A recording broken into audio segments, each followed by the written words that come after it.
भावों की समझ और उल्लास लेकर जाएंगे। धन्यवाद।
मैं अयोध्या नगरी सूर्यकुंड प्रांगण में आपका स्वागत करती हूँ। आप सब उपस्थित लोगों को मैं सूर्यकुंड की महिमा सुनाती हूँ।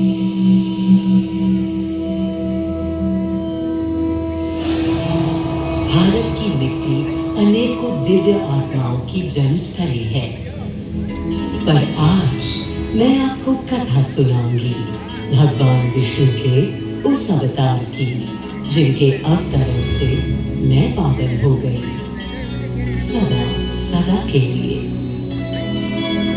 मां कौशल्या की गोद में जन्म लिया मर्यादा पुरुषोत्तम श्री राम ने अधर्म के नाश के लिए, धर्म की विजय के लिए।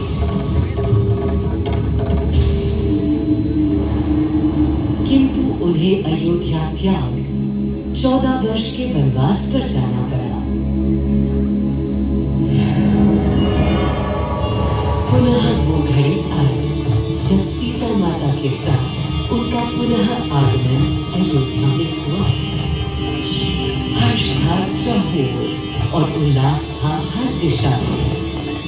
वो घड़ी बस आने को थी जिसकी प्रतीक्षा में मैं विद्वान थी, जाने कब से। प्रभु राम का राज्याभिषेक बस होने को था, हर कहीं उत्सव था। और इस उल्लास पर दुविधा की कालिमा छा रही थी। श्री राम प्रसन्न नहीं थे। राज्याभिषेक का कोई उत्साह उनके चेहरे पर नहीं था। उन्हें राज्य का लोभ नहीं था, सिर्फ अपनी प्रजा की चिंता थी।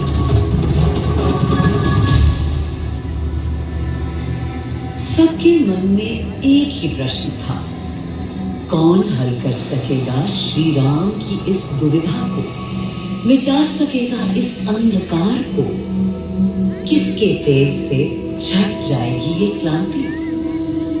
अरे वही जिसके वंशज हैं श्री राम, जो स्वयं सशरीर धरती पर पधारेंगे श्री राम को राम राज्य समझाने।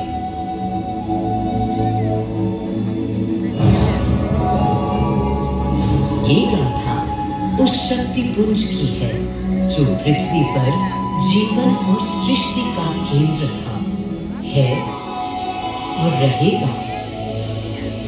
वो अखंड शक्ति स्रोत जो दिशा दिखाता है सतत अनवरत, जिसने श्री राम का मार्ग प्रशस्त किया, आदि नारायण सूर्यदेव।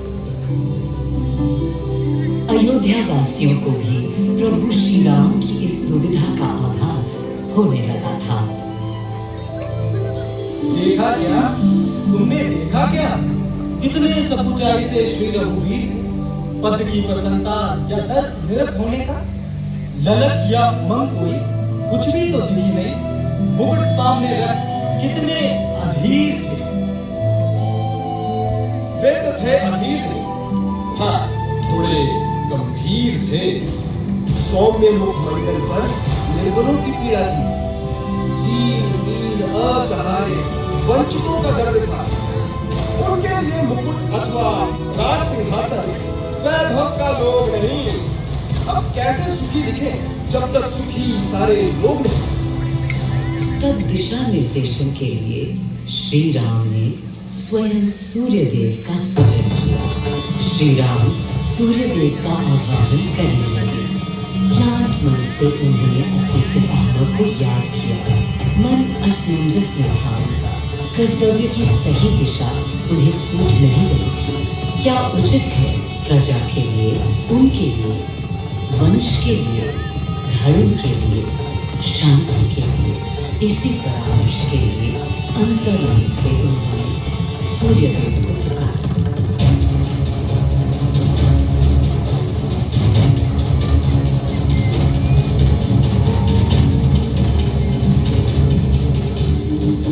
मैं अयोध्या पवित्र से पवित्रतम हो गई हूँ। आज स्वयं श्री राम ध्यान रखें, मर्यादा पुरुषोत्तम आवाहन कर रहे हैं। उन सकारात्मक शक्तियों का संचार कर रहे हैं जो उन्हें, मुझे और मेरे यानी अयोध्या के हर निवासी को अनंत काल तक सही दिशा दिखाएंगी। संभव है स्वयं सूर्यदेव सशरीर पधारे अयोध्या की धरती पर।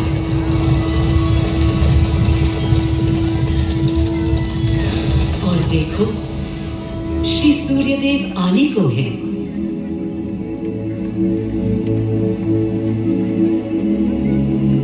उनकी पहली किरण के स्पर्श से कलियां एक एक कर खिलने लगी। जीवन की कांति हर ओर धीरे धीरे फैलने लगी।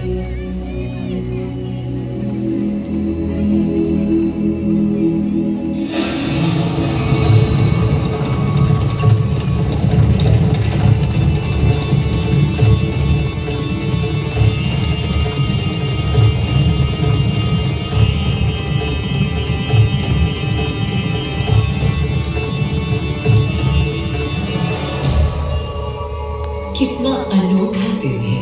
स्वयं सशरीर अपने अलौकिक स्वरूप में पधारे हैं श्री सूर्यदेव नारायण, और उनके अधीर मन के संशय मिटाने को। अधीर है या गंभीर, मैं जानता हूँ क्या उनकी पीड़।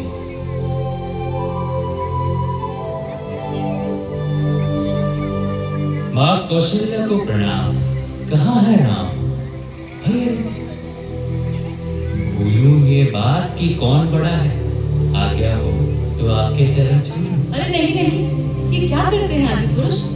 ऐसा अनुग्रह सर्वथा अनुचित है। राम वंशज हैं आपके, क्यों पाप का भागीदारी बनाते हैं पितामह? पितामह, पितामह होंगे हम ब्रह्मलोक, अब धरती पर जनलोक में आ गए। चलिए। सूर्य देव के आगमन पर माँ कौशल्या उन्हें मिली और विनती की कि हे देव, मेरे पुत्र की दुविधा दूर करें, उन्हें राह दिखाएं ताकि अयोध्या का, पूरे भारत का भविष्य निर्धारित हो सके। आपकी जब पहली किरणें आती हैं तब गोचारण होता है, चिड़िया गाती है, लेकिन इन दिनों कितनी उदास है। कारण है उनके राम की एकाग्र साधना और सुदीर्घ उपवास। सिंहासन की ओर चरण धरना नहीं चाहते, धारण नहीं करना चाहते हैं मुकुट। कोई बात नहीं, राज्याभिषेक के बाद राज्य जो भी चला, राम राज उसका ही तो कहलाएगा। मैं आ चुका हूं तपस्वी राम। मनस्वी राम, अपने नेत्र खोलो।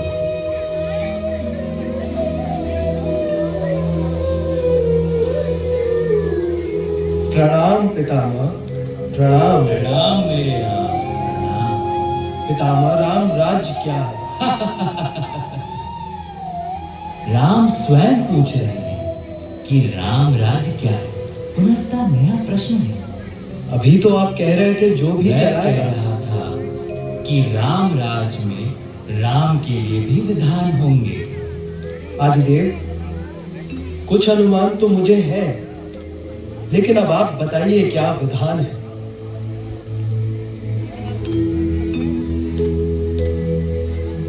राम राज्य आश्रय कल्याण है, निर्बलतम मानव का त्राण है, भय हो ना भीति हो, मुख्य राम राजनीति जन जन की प्रीति हो, लोक संरक्षण हो, सबका आभास हो, परमानंद प्राप्ति हेतु मंगल उद्भास हो, प्रेम परम तत्व हो, सब में समत्व हो, दैहिक दैविक या भौतिक संतापों की औषधि अचूक राम बाण है। राम राज्य आशय कल्याण है, निर्बलतम मानव का त्राण है, प्रमोदित अपंत हो, आस्था का घनत्व हो, वैभव विशाल, मेघ करे वर्षा और सदा ही सुखाए,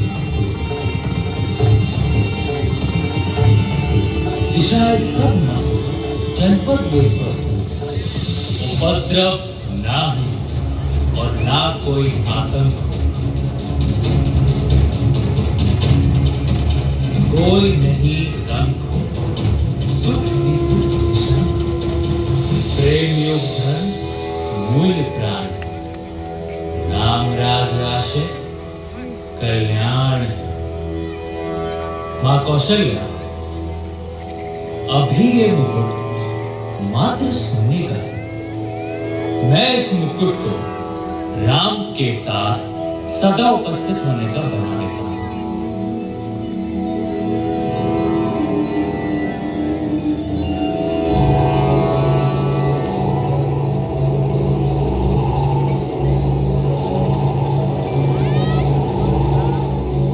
स्वयं सूर्य देव ने मेरी यानी अयोध्या की धरती पर श्री राम को राम राज्य का वर्णन सुनाया, उसका आधार रखा और उनके मुकुट को अपनी रश्मियों से आशीर्वाद दिया। श्री राम के नेतृत्व में हर ओर खुशहाली, प्रेम, शांति और संयम फैला। हर ओर रोशनी, प्रकाश और जीवन का संगीत गूंजने लगा। राम राज्य का पथ दर्शाकर चल दिए सूर्यदेव पुनः अपने लोक, ताकि अनंत काल तक अयोध्या ही नहीं पूरा विश्व उस शक्ति का संचार अनुभव कर सके। हर दिशा खिल उठी श्री राम के राम राज्य से। सूर्यदेव के स्पर्श से पावन हुई मेरी धरती, पर जहाँ उनका रथ रुका था वहाँ स्वयं यह कुंड बन गया। समय बदला, मेरा और इस कुंड का स्वरूप भी बदलता गया। स्कंद पुराण के अनुसार यह स्थल घोषार्क तीर्थ के नाम से भी जाना जाता है। जब प्रतापी राजा घोष यहाँ आए और उन्होंने ऋषियों को यहाँ स्नान करते देखा तो स्वयं भी किया, जिसके बाद उनका शरीर दिव्य, निरोगी और अलौकिक हो गया। और इसी कुंड के जल से उनकी काया भी कांतिमय हो गई। यहाँ की गई उनकी घोर तपस्या का तेज आज भी अनुभव किया जा सकता है। दिन बीते, साल बीते और फिर अनेकों सदियों के बाद राजा दर्शन से यहाँ आए।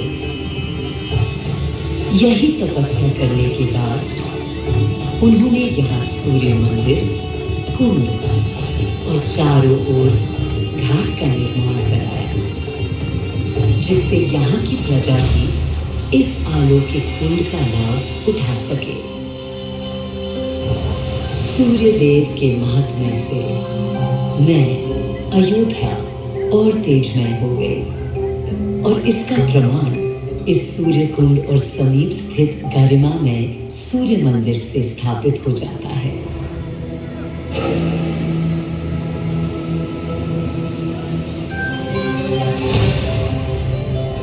मैं अयोध्या इस हर्ष से पूरी नहीं समाती कि मेरी ही धरती पर राम राज्य की आधारशिला रखी गई। आज भी अयोध्या एकता, आस्था और शांति के लिए उदाहरण बनी हुई है।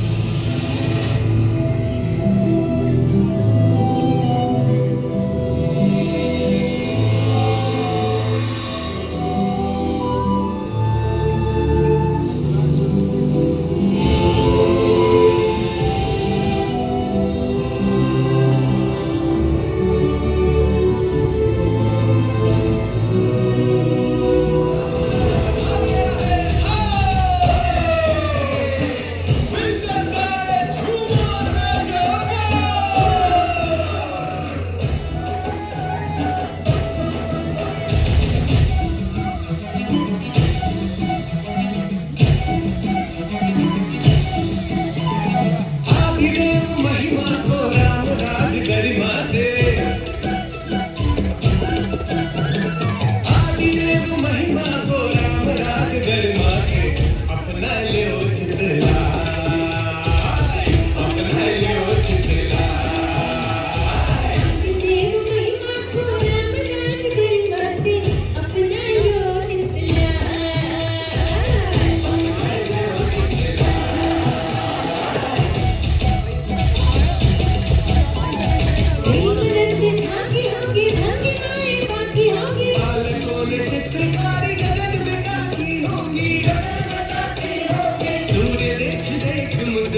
अच्छा लगा पापा? तो इससे अच्छा तो मैं बिहारी में